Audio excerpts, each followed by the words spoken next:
They're here, Commander.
and I for one am grateful that they are.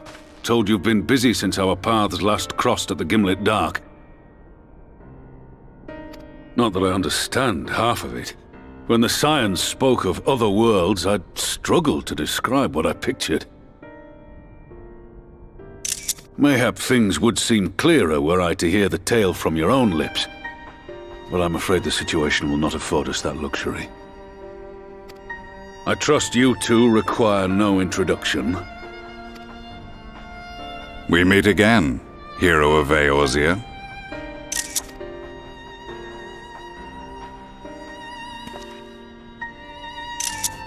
Must we repeat this ridiculous display? I pose no threat to you, though what I come to warn you of very well might.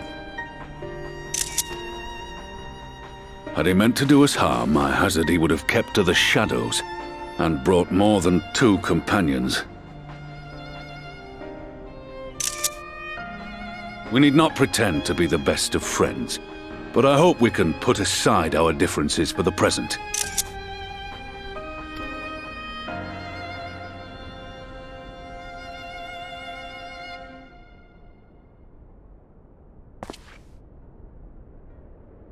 As you are doubtless aware, Sir Estinian and I cooperated to rid the world of Black Rose in your absence.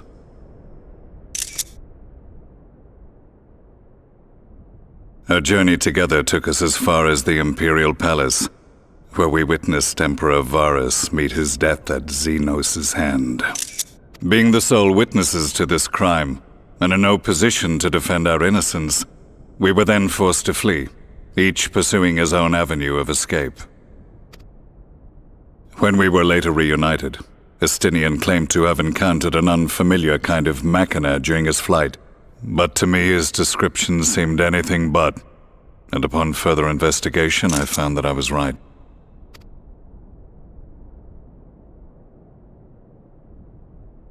The Empire is developing a new Ultima weapon.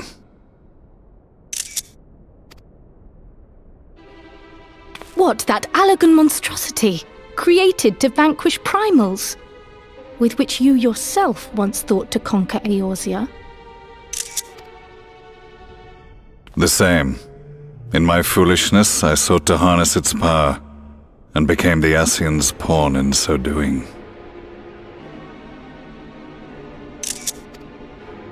But you know as well as I how that tale ended. The weapon itself, excavated from beneath this very city, was destroyed ere we could fully unravel its secrets, and that should have been the end of it. But unlikely as it sounds, the Empire's efforts to recreate it have somehow borne fruit, primarily through secret research conducted by the 7th Imperial Legion, it would seem.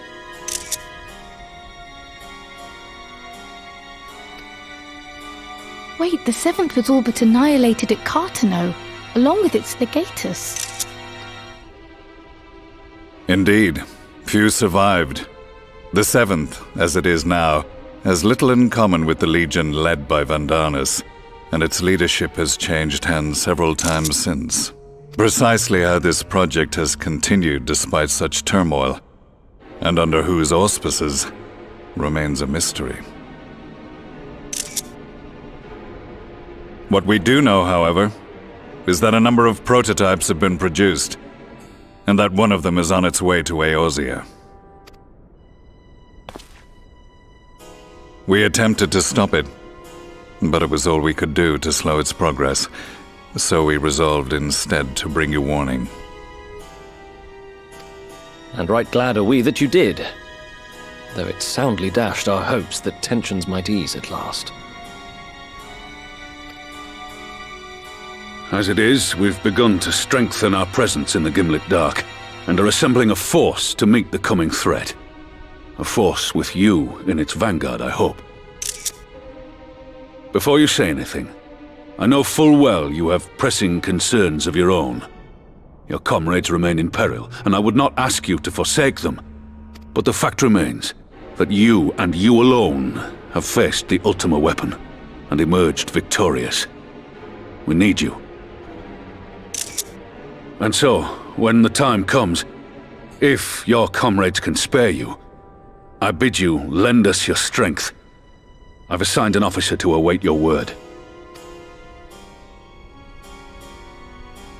The Ascian's downfall was to be the work of my remaining days. But it was my hand that kindled these flames, and I cannot allow them to spread any further. I will do what I must to see this mistake consigned to history once and for all, even if it means begging your aid. The fates will enjoy the irony, even as I endure the ignominy.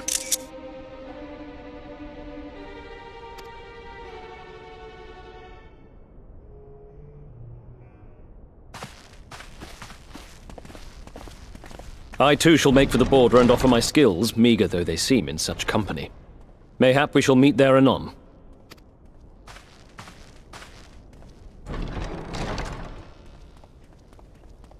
Though we can ill afford to ignore the coming of a new Ultima weapon, our friend's plight grows ever more precarious, and none save you can join them in the first. I only hope you are not forced to make a choice.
Now that we are all here, what news from the source?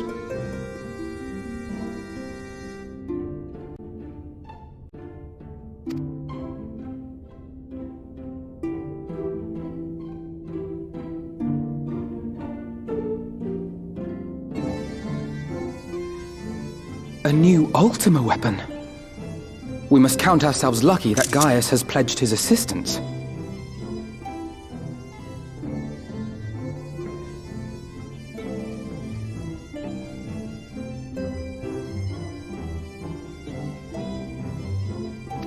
While this is indeed a worrying development, I think the state of the Empire as a whole greater grounds for concern.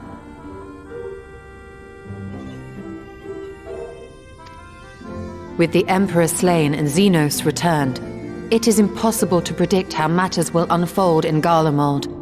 The Ultima weapon may be but the first of many unpleasant surprises. The situation beareth closer observation, of that there is no doubt, and doth compound our need to return unto the source.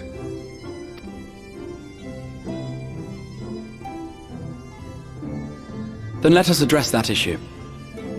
Our long search for a means to see you safely home may well be nearing its conclusion. Thanks in large part to Urianger and Becklug's invaluable insight, we have succeeded in fashioning a vessel for the journey.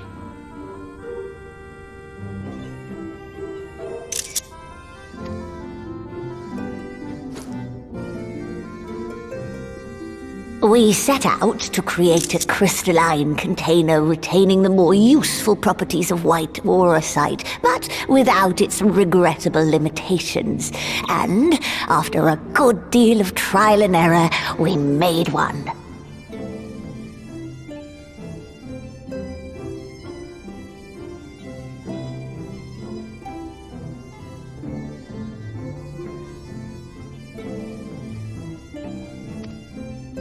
An ark for soul and mind both, that will allow your incorporeal self in its entirety to be ferried between worlds. A spirit vessel, if you will.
However?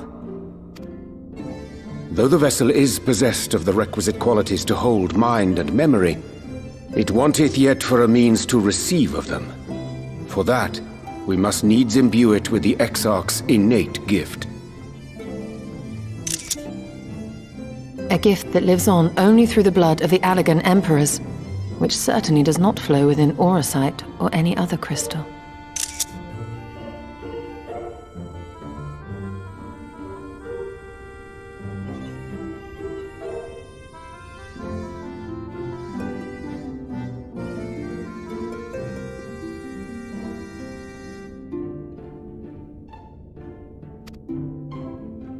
Just so, milady. The blood serveth as a conduit of sorts. In its absence, memory cannot pass from mind unto mind, nor from flesh unto crystal. That being the case, we must either alter the process of inheritance so as to require no such thing, or determine a means by which my blood may permeate the vessel. I am hopeful that the records found within this tower will yield the knowledge we require to pursue one or the other of these avenues. As well you should be. The Allegan's body of etherological research is extraordinary. I can scarce believe it the work of ages past. But its underlying principles are not so very different from those of my own field of study. Given time, we will find the answers we seek.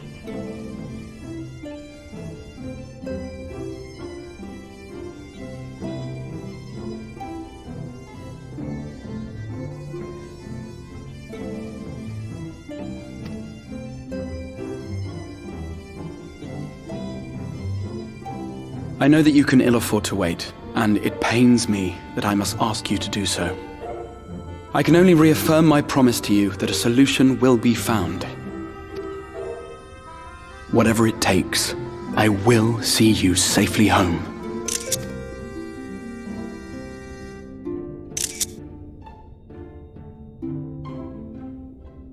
My apologies.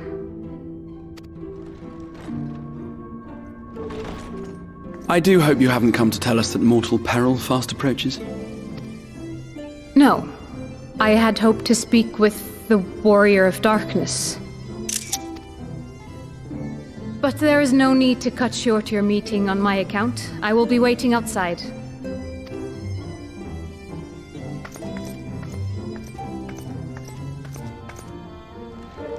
Why not speak in here? She knows I don't mind. Unless she didn't want to. Perhaps I might accompany you. Though I am woefully ill-qualified to assist in the Exarch's research, I may yet be of some use to Lena.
Did you slay this Eater?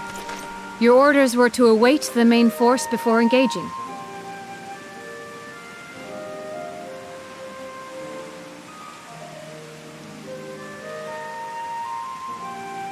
No, Captain. It wasn't us, I swear it. A man came out of nowhere and cut it down before we knew what was happening.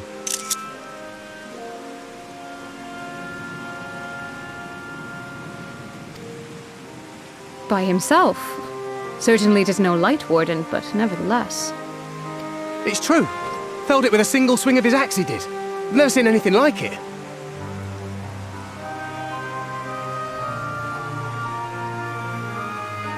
So I says to him, "Who are you, the warrior of bleeding darkness?" And he says, "No, I'm a warrior of light." And that was it. Buggered off as quick as he came. A warrior of light? Why would someone go around calling himself that, though? It was those bastards who caused the flood.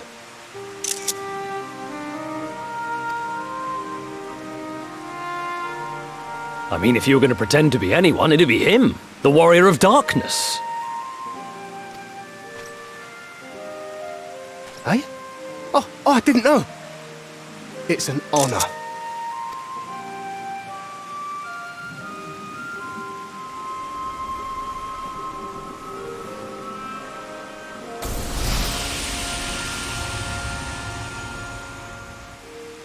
Since the Eater is no longer a threat, our work here is done. Return to your posts.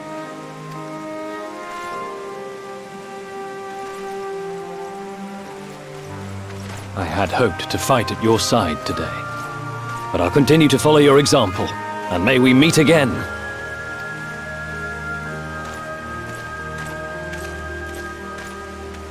I apologize for the wasted journey. It seems I overestimated the threat. As for this warrior of light, I do not know who would be brazen enough to take that mantle for his own.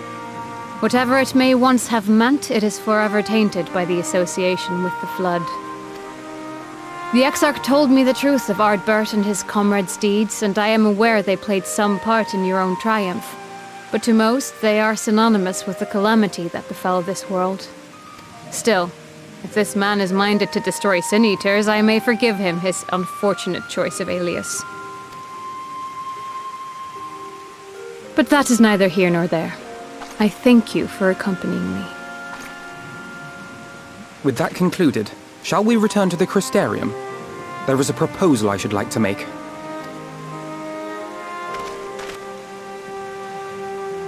Forgive me. There is one more thing. A personal concern of mine. I had hoped you might have a moment to speak privately. Take your time. I shall go on ahead.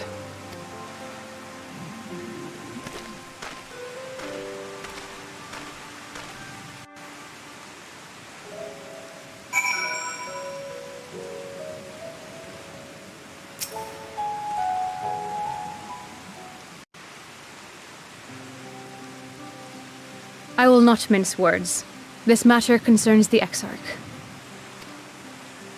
Though his countenance belies his age, his demeanor never has. He has seen more than any man should and grown ever more weary with time. But I see I give the wrong impression. While it is true he attempted to open a letter with a salmon fillet the other evening, we are not here because I suspect his mind is deteriorating.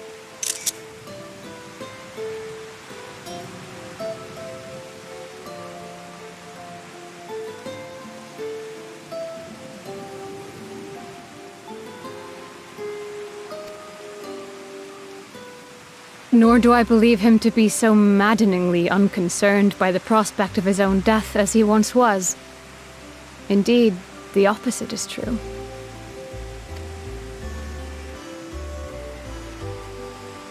It is for this reason that I seek your advice.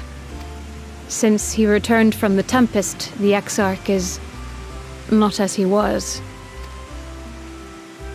He seems a different man, a younger man. I know not the details of his research, but when I saw him at work recently, there was a glint in his eye that I had never seen before. He looked happy. It was as if he had peered into the future and for the first time found joy there.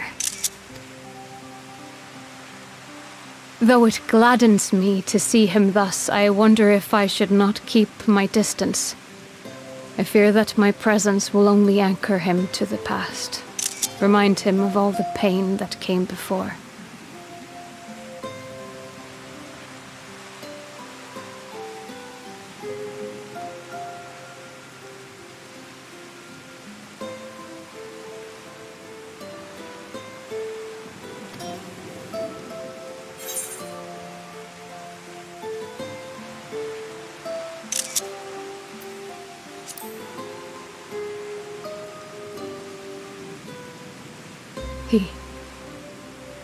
Are you sure?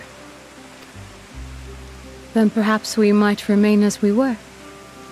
As we have always been. What a relief.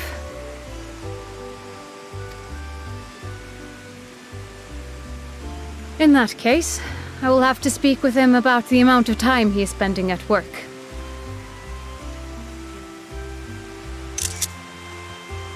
This research is important, I know, but if he refuses to consider his own health, I will have to consider it for him.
Yes, this looks to be nearly everyone.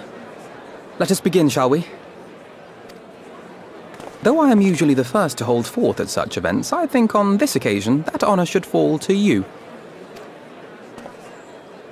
They would be more inclined to take the word of the Warrior of Darkness. Indeed. In light of the subject matter, who better than thee to speak these truths?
Wicked White? The Warriors of Light did all that? So they never... I mean, they only ever wanted to help. And when everything they'd done turned to ash, they still carried on. They gave everything to stop the flood. First their lives, then their souls. And they managed it too, in the end. They saved us. And we cursed their names.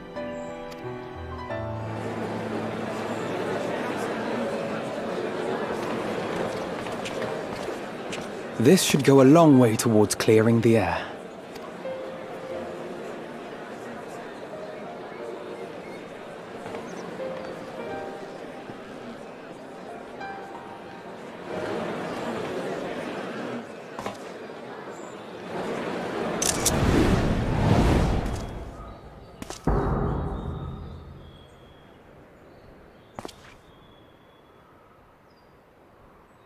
Impossible.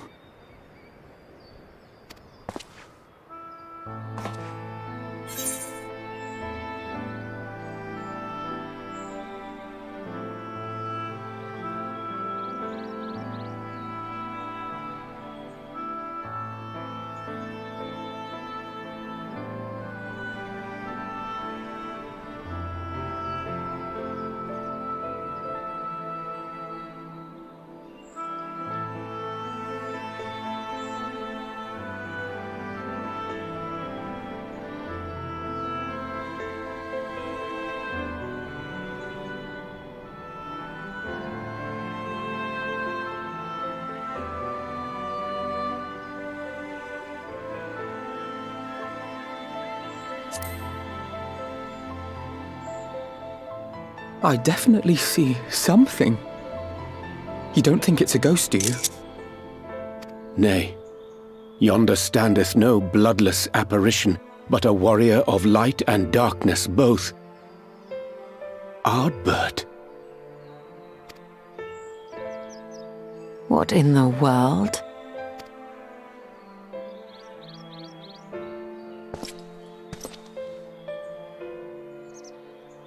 It's you! The one who slew the Eater!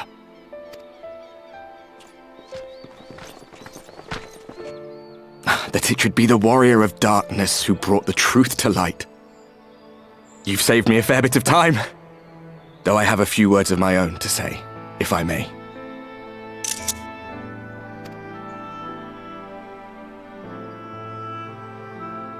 People of the Crystarium! I am Ardbert, one of those you know as a Warrior of Light.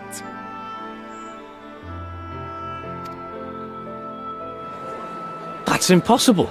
You should be dead. Aye, that I should. But as the world has been given new life, so too have I. I know not why I, and I alone have been gifted this chance. But I do know this. Only by the will of the star itself could such a miracle come to pass.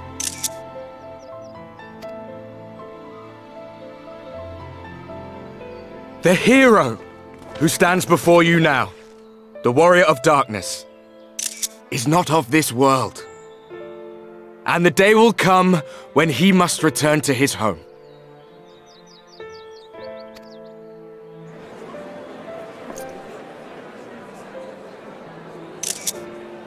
But this land is our home.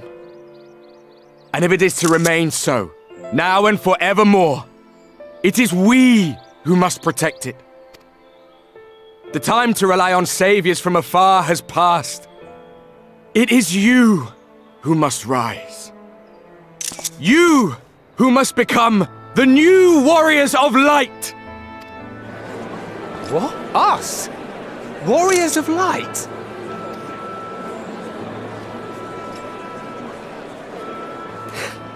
None of us were born heroes, my friend. I was only ever a man with a thirst for adventure. But wherever my journeys took me, I was invariably confronted with the same choice. To lend what aid I could to those in need, or not. And I always chose the former. Any one of you could do the same. All you need is the will to help your fellow man, and the resolve to see it through.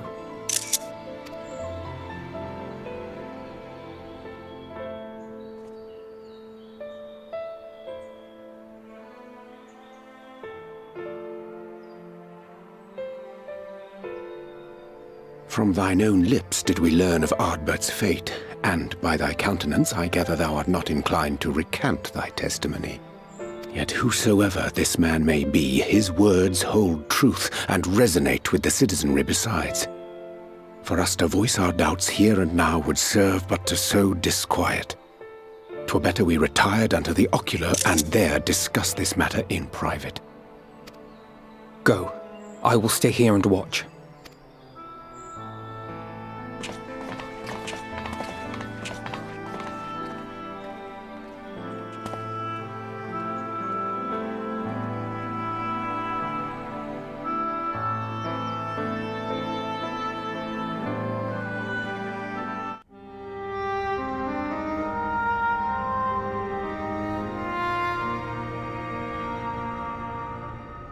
So, that is a warrior of light of the first.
I've not had the pleasure of making his acquaintance, but as you all seem to be in agreement, I gather this is no simple case of mistaken identity.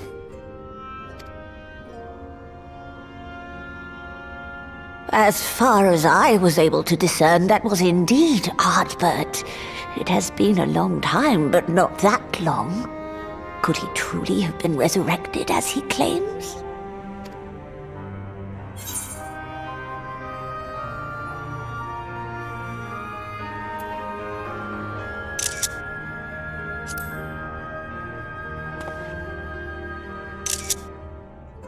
Ardbert did entrust his very soul unto thee. I see no reason to question thy judgment. Nor I. To my eyes, your ether burns as brightly as the day you slew Emmett Selk. That is proof that he is with you still.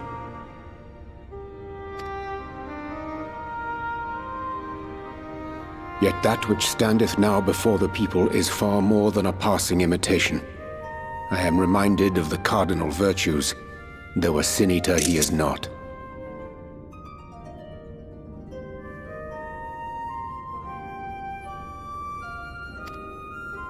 Which leaveth but one plausible explanation.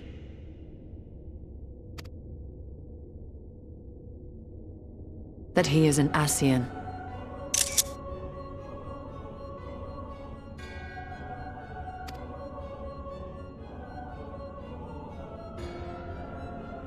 Given their fondness for posthumous possession, I would have to agree.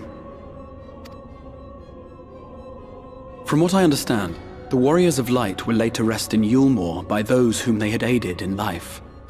At the time, some few still remembered them as heroes. Needless to say, 4 of them were subsequently exhumed to serve as the virtues. And if one knew where to look, Ardbert too would not have been difficult to find. Assuming then that this is indeed the work of an Ascian, my mind inevitably turns to the last remaining paragon to survive the Sundering.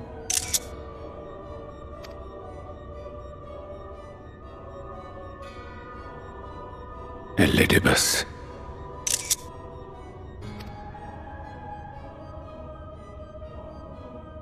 That Xenos hath reclaimed his own flesh is known. Thus evicted from his borrowed form, and cognizant no doubt of Emmett Selk's failure here in the First, it is quite possible the emissary chose Ardbert for his next vessel. Inhabiting the flesh of the fallen? My, that is unsavory. And they do this often, you say? Verily, for they possess no corporeal forms of their own. In what one may term their natural state, none save those gifted with the echo can perceive them.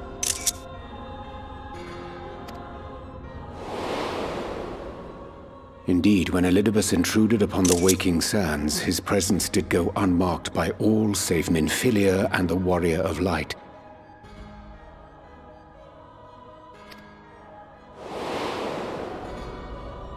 On that occasion, I myself remained ignorant of his coming until after his departure.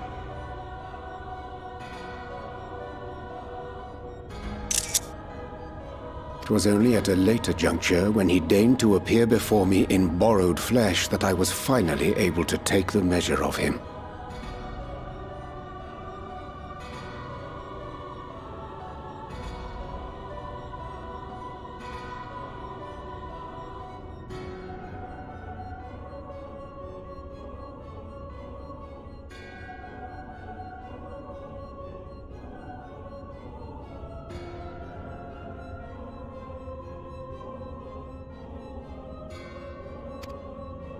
In such puppetry do the Ascians engage when they seek to influence the course of history.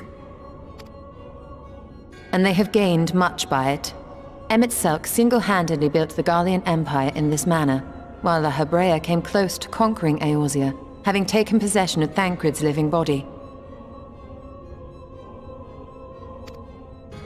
Yet it must needs be noted that the Ascians cannot avail themselves of all mortal vessels. For were they able to do so, none would serve as a better pawn than our own redoubtable champion.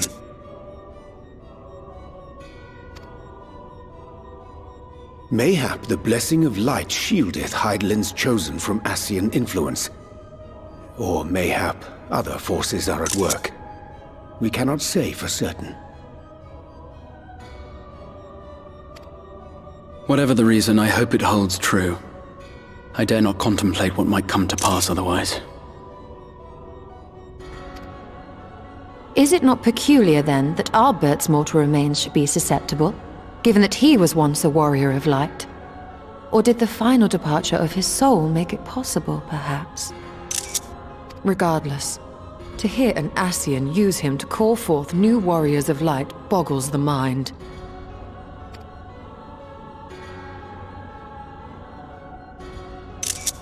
Elidibus hath ever been an enigma, his ostensible purpose being to preserve the balance between light and dark. When he made overtures towards me, however, I was afforded a glimpse behind the mask of the self-appointed emissary. I shall not defend mine actions, undertaken in pursuit of a better understanding of our foe as either wise or prudent. Nevertheless, what little I did glean may now prove useful. Elidibus possesseth a subtle mind, practiced in the art of manipulation. That he coaxed this star's most valiant heroes as far as the source with naught save half-truths is no trifling feat. And now I believe he doth employ his skills once more to some as yet unknown end. Though naught is certain, should my suspicions prove true, we shall have need of all our wits if we are to uncover and thereafter thwart his plot. Agreed.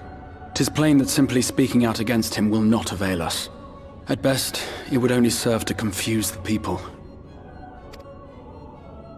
And I would hesitate to do anything which might tarnish Ardbert's reputation once more, nor yours by association.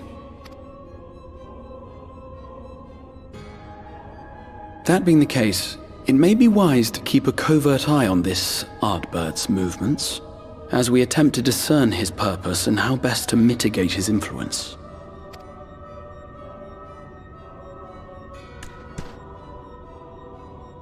His performance appears to have concluded. What now? Go back out and follow him?